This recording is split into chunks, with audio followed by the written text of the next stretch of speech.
If I could pick a Twitch emote to describe how I feel about the New York Knicks versus Indiana Pacers postseason round, it would be the "not like this" emote. You know the one I'm talking about. The one where the guy is holding his head with both hands in despair. It's the one that comes up every time your stream gets abruptly knocked offline. That one right there. That's it. That's the emote I'm talking about.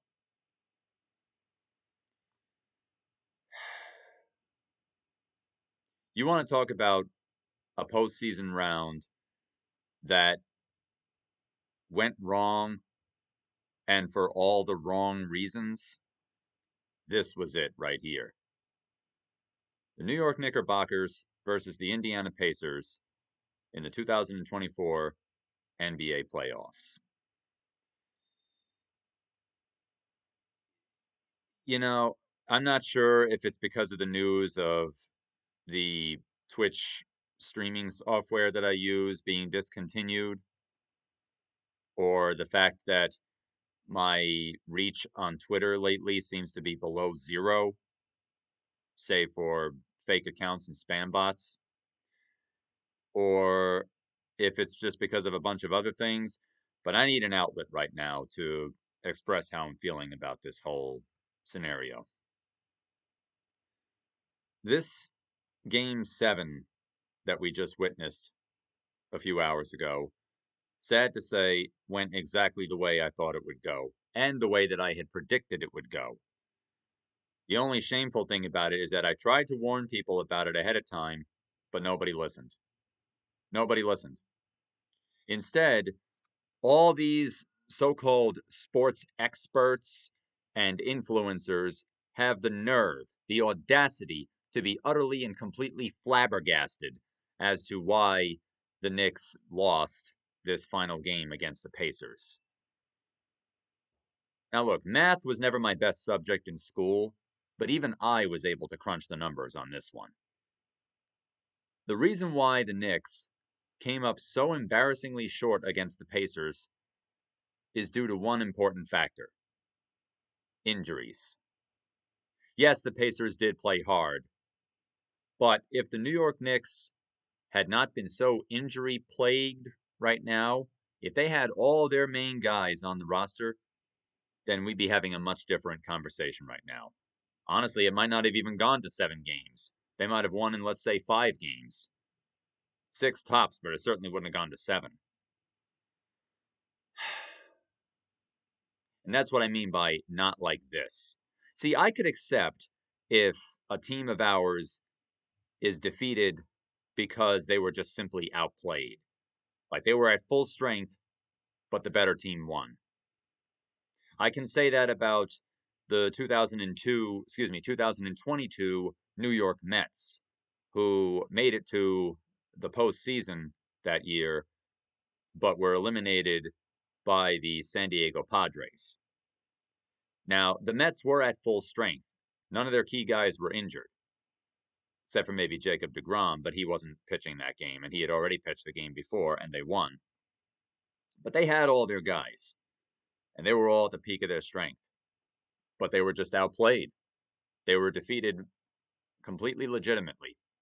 So, although the result itself stunk, I was able to swallow that a lot easier than I was this series that we just experienced here today.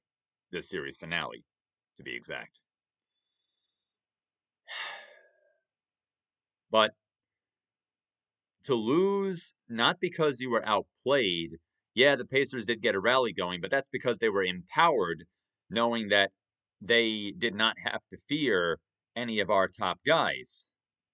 I mean, if you're playing school ball, if you're playing with your friends or something like that, and you know there's 1 or 2 guys on the other team that simply cannot be beaten, then it brings you sweet relief to find out, oh, they called in sick. They're not going to be able to make it today. I guess that means we're in the clear.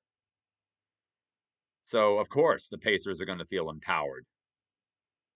And they played the game that they played, and they ended up setting records too, including a most successful shooting percentage record. By the end of the first half, it was at 76% of their shots had gone in. At one point, somebody said 80%, but 76% was the officially confirmed number. And even in the second half, it plummeted to what? It quote unquote plummeted to about 70%, 67%, the lowest. Everybody is saying, all the pundits, all the experts, all the influencers, they're all marveling and pontificating about how, the Pacers set this amazing and stunning offensive record. And we have not seen this in 25 years. They have set an incredible record. It's amazing that they were able to sink this many baskets. Well, it's especially impressive when you're able to do so and not have to worry about having to put up with that much defense. Because unfortunately, the Knicks did very little to defend against those shots being taken. So, yeah, it was at the point where I could have gone out onto the court and shot that much off of the Knicks right there. It's like, well, of course they're getting so many baskets in. They're not being defended against. It's so much easier to achieve records like that when the opposing team's defense is almost non-existent. What were you expecting? I don't understand the mentality of a so-called true sports fan or sports analyst sometimes because I feel like we look at completely different things. There were some observations and opinions about this game and some of the games before, and even games in years past, where I'm wondering to myself, which game are you watching? Are we watching the same game here? Or like what they're talking about has absolutely nothing at all to do with what's happening. It's like neither here nor there. And again, that's the main thing that makes this loss all the more devastating for the Knicks. It isn't simply that they were outplayed. Yeah, they had an amazing amount of baskets scored off of them, but to be quite honest with you, with all the injuries that have mounted up with the Knicks, the Pacers were playing against a glorified team of JV players, with the exception of Brunson and DiVincenzo. The only real surprise to me for this postseason round was that the Knicks won Game 5 because I saw where it was trending. I saw where this was going. The Knicks won a couple, then the Pacers won a couple. Okay, but Game 5 is going to be played at Madison Square Garden, and whatever happens, we still have another game or two to go. At least two more games. But having been around for the 1994 NBA championship between the Knicks and the Houston Rockets, I remembered what happened then, and even my little childlike brain was able to add up what was to come, because it went to 7 games, and in the second to last game, which was played at the Garden, the Rockets won, and that's what I call getting Elijah wand right there, because Hakeem the Dream and his Rockets had played against Patrick Ewing and his Knicks. So we got Elijah wand on that day, and Game 7 was just a formality afterwards. Because even as a little kid, I said, "That's it. We're dead. We're done." Because we're going to Houston, and we're gonna have a red hot, if not white hot, Houston crowd cheering the Rockets on, and we're just gonna get slaughtered. And lo and behold, that is exactly what happened. Fast forward 3 whole decades later, and here we almost were again. Not quite, but we almost were. I had said going into Game 5 that the Knicks absolutely have to win Game 5 at the Garden. Because if they don't, if they lose Game 5 and are then 1 game away from elimination, and they have to go back to Indiana and play the Pacers on their home turf with their white hot rabid crowd, then we're as good as done. We're not having this conversation. I'm not even going to watch that game if that's what happens. But miraculously, despite the fact that the Knicks were just about down to a skeleton crew at that point, they ended up winning. So I was like, okay, well, that's different from what I was expecting. And they went to Indiana, and unfortunately, Game 6 still went exactly as I thought it would. The only difference was that there was no finality just yet. So I was like, all right, and then Game 7 is going to be played at the Garden, so at least we have an option. And that's what brought us to today. But then coming into Game 7, the issue that has been plaguing the Knicks all postseason long had finally come to a head. Going in there with nothing. Like I said, injuries have been mounting up for the Knicks for the last month or so. but it became especially egregious coming into the playoffs. And just look at it. Julius Randle had a right shoulder injury. Bojan Bogdanovic, left foot and left wrist injury. Mitchell Robinson, the center, mind you, a stress injury to his left ankle. OG, he was out with a hamstring injury. Jalen Brunson, a man who had been playing with an injury since the Knicks started playing against the Pacers. Credit to him, he powered through it, and he stayed in the series almost right up until the bitter end. More on that in just a moment. But he had a hamstring injury, and then something else happened, which I will address in just a few moments. But all throughout the playoffs, especially this round, all of the Knicks' top guys were just dropping like flies, one after another. How can you hope to have a chance against a battle-hardened and championship-ready team, even if they don't ultimately go on to be the team that wins the championship in the end, if you don't have all your best guys playing for you? That would be like, imagine if the Murderers Row New York Yankees team were missing Lou Gehrig and Babe Ruth. Would they have been nearly as effective? Would they have gone as far as they did? No, probably not. I guarantee you they would not have. Talk about 1994 New York sports. What if the New York Rangers of 1994 had gone into the Stanley Cup Championship with Mark Messier, Brian Leetch, Adam Graves, Jeff Bukaboom, and Mike Richter all out with injuries? Do you think they would have beaten the Vancouver Canucks? I don't. No, of course they would not have. Probably wouldn't have gone to 7 games. It might have only gone to 4 or 5 games. Without them, they are nothing. And yet, a lot of the experts are still flabbergasted as to why the Knicks lost at the Garden. Are you not paying attention? Am I the only one who's seeing this? You know, I used to have a web series where my closing slogan was, I should not be telling you these things. You should be telling me these things. But yet here I am, sitting here in 2024, telling you experts, so-called experts, things that you ought to be telling me and everybody else.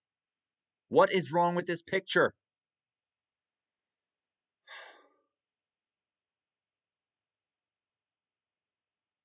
Again, if we were playing with a full deck, if we had all of our aces, all of our top guys, and we just got beaten, I'd be able to take it in stride. But that's the thing, though.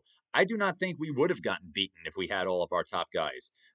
When OG and Josh Hart, who he's a name I forgot to mention, Josh Hart also, who had an abdominal injury, he was able to play through it today for the most part, but it did seem to slow him down.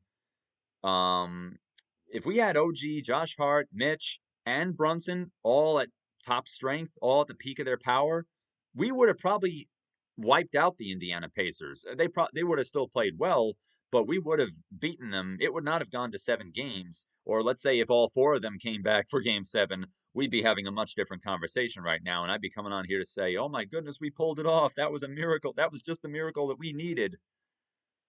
And when game 7 started, we got a little tease of that, but it just did not last. And the saddest thing about it is I saw it coming.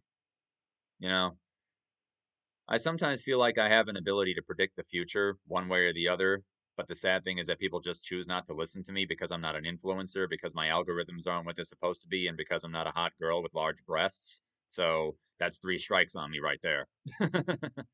What do I know? I've only been watching this for a long time. Same thing with pro wrestling.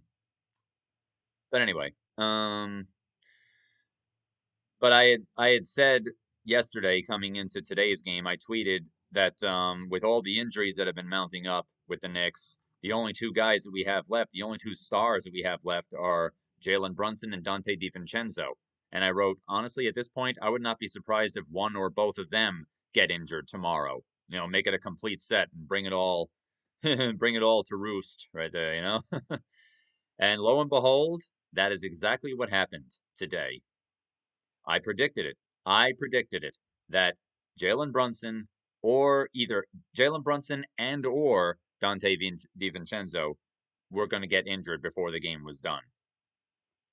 And wouldn't you know it, in the fourth quarter, Jalen Brunson broke his hand and was out for the rest of the game. More on mountain. Here we go. Dante DiVincenzo thankfully did not get hurt, but by then it was academic. It didn't matter at that point. Credit to Jalen Brunson. He tried his best to carry the team because he saw what was going on. He saw that a lot of the top guys were on the outs, and he tried to carry them as best as he could. He tried to, if you will, he tried to Jordan these games as much as he could and be a one-man team. But Jalen is not Jordan. I like him, but okay, that's not fair to say. He did the best he could. He honestly did play the hand that he was dealt, and for the longest time, he was able to sustain it. I mean, they wouldn't have gotten to 7 games if he hadn't. You know, they probably wouldn't have gotten past Game 5. That's what it was. But that's simple sports for you, ladies and gentlemen. If you're going into the championship rounds, if you're going into the playoffs and you don't have the guys that brought you there, what chance do you have? That's like when WWE bought WCW. All of us were salivating and anticipating all the dream matches that we've been asking for the last several years. All right, WWE and WCW are under one umbrella now. We're going to finally get all the dream matches we want to. We're going to get Hulk Hogan versus Stone Cold Steve Austin. We're going to get The Rock versus Sting. We're going to get The Undertaker versus Goldberg, and so on and so forth. Wrong. Instead, all we got were WWE against WCW's B and C players who WWE got the contracts of, while all the A-listers were still under contract with Time Warner. That's a discussion for another time, but the idea being that this was not the WCW that we were hoping to see go up against WWE. They were all great athletes in their own right, but they're not the reasons why WCW had posed a threat to WWE throughout the 1990s and into the 2000s. Bringing it back to the New York Knicks here. Yeah, they got to the championship, so on paper, the New York Knicks going up against the Indiana Pacers. But unless you haven't been paying attention, which unfortunately it seems like is the case for a lot of so-called experts and pundits and influencers out there, unless you haven't been paying attention, that which does seem to be the case, then like, have you not been, that's just it. Have you not been paying attention? This isn't the same New York Knicks team that we have seen through the majority of the season. Yeah, they played well and it got them here, but by the time they got to the playoffs, they were all getting Order 66 out of existence. Like I said, would the Murderers Row team have gone on to prominence if Lou Gehrig and Babe Ruth got injured out of the series before they could reach the finals? No. Would the 1994 Stanley Cup winning New York Rangers have won the Stanley Cup if Mark Messier, Jeff Bugaboom, Adam Graves, Brian Leetch, Mike Richter, and all those guys had gotten hurt before they could close the deal against the Vancouver Canucks? Absolutely not. Nothing against the players that were remaining, but search your feelings. You know it to be true. I got nothing left. So here we are, once again. 2024. Yeah, if it was a 1994 New York Knicks, then we would actually get to the finals at full strength. But the 2024 New York Knicks, we're in Game 7, and the only players that we have left are Brunson and DiVincenzo. And for a little while, we got OG back. They announced that, wait, OG is coming back? OG is going to play. It's like Daniel LaRusso is going to fight? That should have been a symbol of hope for everybody. And for a little while, it was for me, too. But then I remembered, no. Then I remembered how things have been going, and I said, yeah, and watch, he's going to be out of the game by the end of the first quarter. 4 minutes later, after the game started, and after he did admittedly get a couple of baskets and get the rally going for the Knicks in Madison Square Garden, get them all hyped up and give them something to cheer about, he was gone. The injury was just too powerful for him, and it put him out of the rest of the game and the series. So I appreciate what the Knicks were trying to do. And honestly, if I was in their spot, I probably would have done the same thing because at that point they had absolutely nothing left to lose. You know, if they're going to go down, might as well go down swinging, or play through the injury and see how much mileage you could get.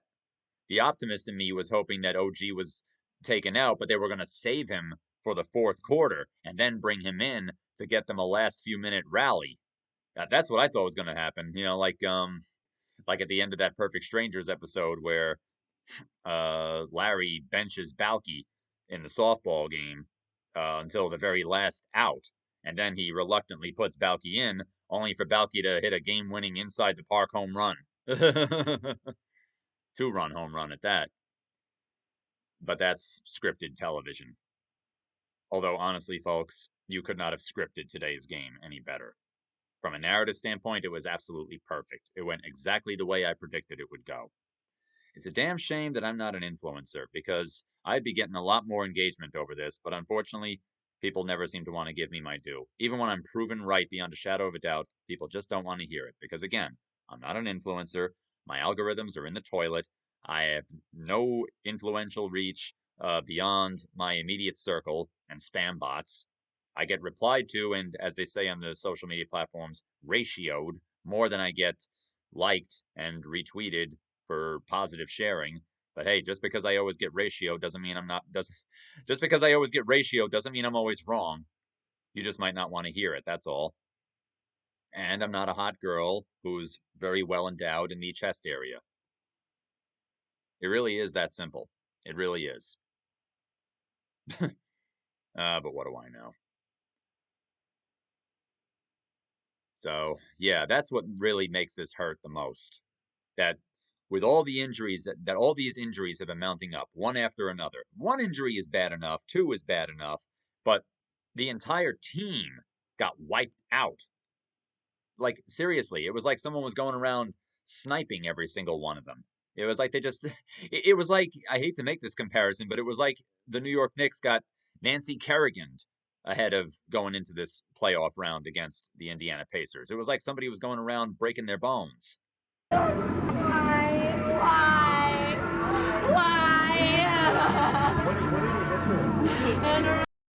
And hey, I'm happy to admit when I'm wrong in cases like this.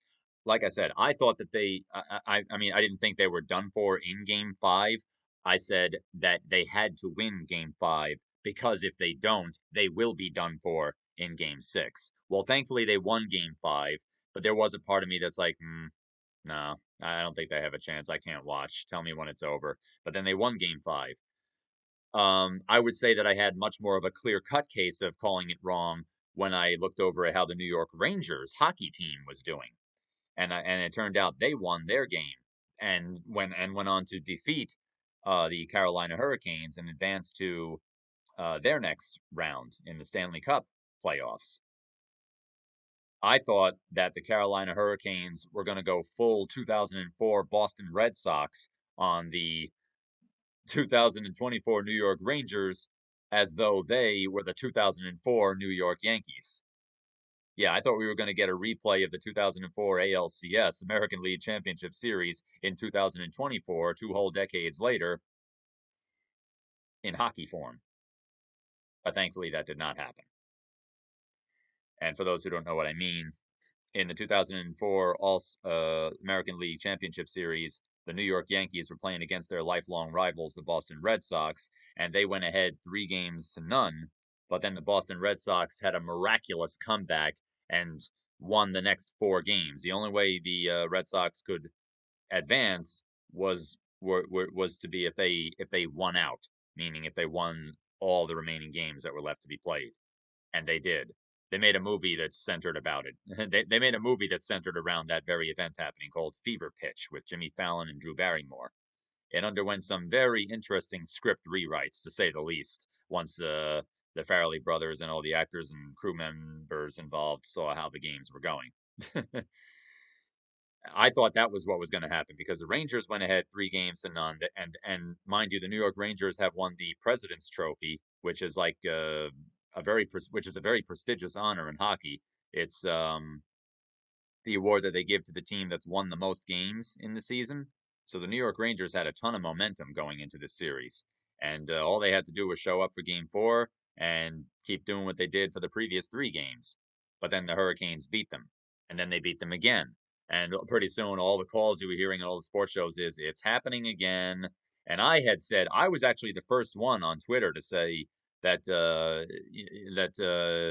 I swear if the Carolina Hurricanes end up pulling a 2004 Boston Red Sox again, crickets, no engagement at all whatsoever. But then the hot girls and all the people who are influencers who somehow have fewer followers than me, they say the exact same things. They steal my tweets word for darn word and maybe throw some signature Twitter slang in there too. I seriously got to practice using the words literally, cringe, and y'all a lot more. And maybe add some key emotes like the skull and the 4 laugh emotes. That's very key. If you make a joke about something, whether in general or at someone's expense, you have to use 4 consecutive laugh emojis. It shows that you're committed to what you're saying, and the algorithm loves it. Little known tricks of the trade. But yeah, I got to start talking like that because unfortunately, my tweets all go into a vacuum. But all those people were saying it after the fact, and they all got like hundreds of likes each. They all took all the credit for it.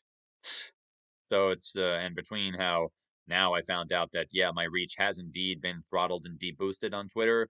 It's pretty clear that Twitter's emphatically refusing me. I'd say it's emphatically clear that I'm definitely not welcome on Twitter. And this isn't the first time that a site that I'm using, like anyone else, has folded its arms and shook its head at me. But hey, you know what? I'm not going away. You know, you can vilify and demonize me all you want to, but I ain't going nowhere.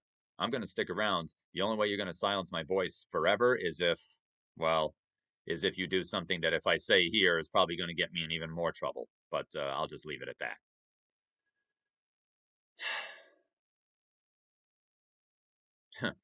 But anyway, I'm going off on a tangent here. What was I saying? Oh, yeah. So the New York Rangers, instead of being on the business end of a monster rally and comeback from the Carolina Hurricanes, ended up winning the next game and defeating the Hurricanes and moving on to the next round of the Stanley Cup playoffs. So I admit to being wrong about that. Not in a very long time have I been so happy to be proven wrong than I was on that night. The Rangers won and they're moving on. When it seemed all but a certainty that we were going to get a replay of the Red Sox and Yankees of 2004. That did not happen, thankfully. And the Rangers are the President's Trophy winning Rangers are still on the quest to win it all and claim the Stanley Cup. There's more work to be done, but the work that they have done thus far has been outstanding. The Knicks, on the other hand, I mean, I don't know how they would have done against the Celtics, because the Celtics have been doing pretty well for themselves. My hope was that we would at least get past the Pacers, and then when we get to the Celtics, come what may. But yeah, it would have been nice if we at least gotten past the Pacers.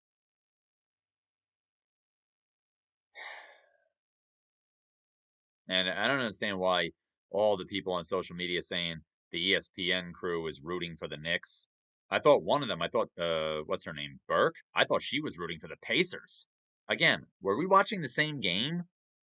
I feel like I'm in the Twilight Zone sometimes. Oh, well. But, yeah, again, losing is one thing, but not when it's for all the wrong reasons. You know, it's like the only reason why the Knicks lost up to this point was because they lost their whole team. Just like the WCW of 2001 coming into WWE, they didn't have all their all-stars. They didn't have their Hogans, Halls, Nashes, Flairs, Lugers, Savages, Stings, Harts, Steiners, DDPs, Goldbergs. They didn't have those guys. They had maybe a Booker T and a Diamond Dallas Page in a Jalen Brunson and Dante DiVincenzo, but that's only 2 guys. That's only a pair of all-stars. You went from having a whole team of all-stars that got you to this part of the tournament to only a couple of them left. And then, just as I sadly predicted, by the 4th quarter, one of them was gone. And then all you had left was DiVincenzo. But by then, the team had just submitted. It was checkmate at that point. And you had all the positive vibes only channels on Twitter and such saying, "Yo, we're definitely going to win this game." Look, I understand trying to keep your spirits up, but come on, you got to see the writing on the wall. That's like saying that you're going to be a power lifter when you have no arms. Look, I'm all for confidence and inspiring people, but there has to be at least some logic involved, you know? Passion can only go so far. You could have all the passion in the world, but if you don't have any of the skill or the resources, you can't just wish it into existence. You can't just hope for the whole team to get food poisoning all of a sudden, you know what I mean? It doesn't work that way. But the Pacers, though, they were at full power and then some. They had their entire team 100% intact, or if they didn't, you wouldn't know it. You certainly would not know it if they didn't. The Knicks had no bench left. They had maybe one guy left on their bench. So by the time Brunson got injured, we were seriously only one injury away from being forced to legally forfeit the game.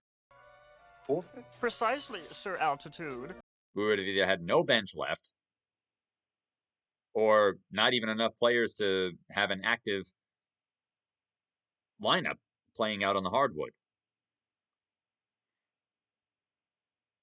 Not like in hockey where you can go on a penalty kill and play with only 4 players on the ice at a time. And that's just part of the game. Doesn't work that way in basketball. So, yeah, we were injured into defeat. That's what happened. That's what really sticks in my craw the most. Not that we were just beaten. I mean, yeah, and okay, I was going to say not that we were beaten fair and square because we were, not for nothing, but the Pacers were in clear violation of traveling rules every so often. The referees finally caught on around the second half or so. But that by itself isn't what really beat us, though. We just had no defenders left. We had guys when we had OG, when we had all those guys left who were able to, provide some really strong defense and clear the path for our offensive shooters like Brunson and DiVincenzo. We were unstoppable. But they got our shields down, so to say. So you could have thrown a pebble at the hull and it would have cracked it. You know what I mean? And the Pacers in game 6, they spun a gem right there. I mean, even the shots that didn't count, like even the shots that were taken after the buzzer had buzzed and the quarter ended, or after the referee had blown a whistle for one reason or another, even those were nothing but nets. The Pacers, they had the force on their side for sure. Funny today being the 25th anniversary of the Phantom Menace. The force was definitely with some of the teams. We were just forced out, unfortunately. I mean, look, it's great that the Knicks did get this far. I've been waiting for this for a long time. And again, any loss, especially one that knocks you out of a championship series, is rough. But when it's like this, though, it makes it especially rough. Again, it's like I figured that the Knicks, I mean, even if you go in saying I figured that the Knicks would lose, then you see what's happening here. It's like, but not like this, not like this though, where they have no players left. It wasn't simply that they just got beaten because they were outplayed and outmaneuvered. They had nobody left to play with. Except for Brunson and DiVincenzo, the Knicks went out there with a glorified bunch of JV players. Junior varsity. They were ripe for the picking. The Pacers, all they had to do was just put their sneakers on and put their uniforms on and just do what they normally would do. Like I said, it was at the point where I could have gone out on the hardwood representing Indiana and scored that many baskets off the Knicks. They had no defensive power left, and the shots they were taking weren't going in like they used to. All those injuries, culminating with the last one, all those injuries dramatically weakened them. Brunson had been playing injured, but then he got another injury, sadly, like I predicted. On top of that, a separate one. It was not the same injury that he had been playing with that he just re-aggravated. No, this was a completely separate injury. And that was what broke the back of the New York Knicks once and for all. That was what finished them off definitively. Game over.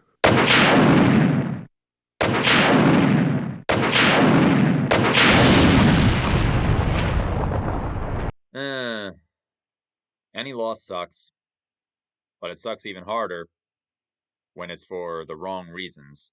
Like, not simply that your team was outplayed and outmaneuvered, but that you had no key players left.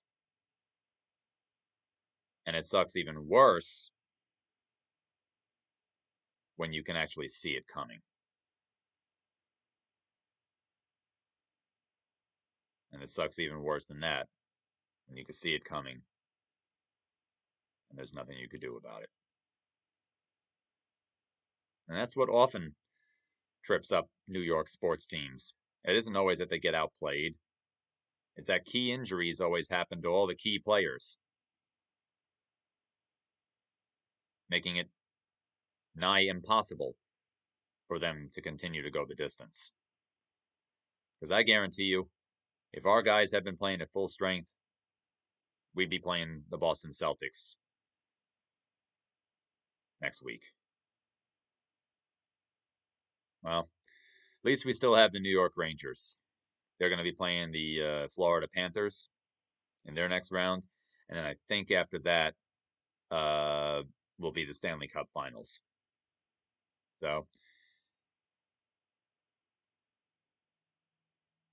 we may not be able to see the New York Knicks complete their journey and, to borrow from another sports-related organization, finish their story. But here's hoping that we will get to see the New York Rangers finish their story. That's right. The New York Knicks might not have gotten to finish their story this time.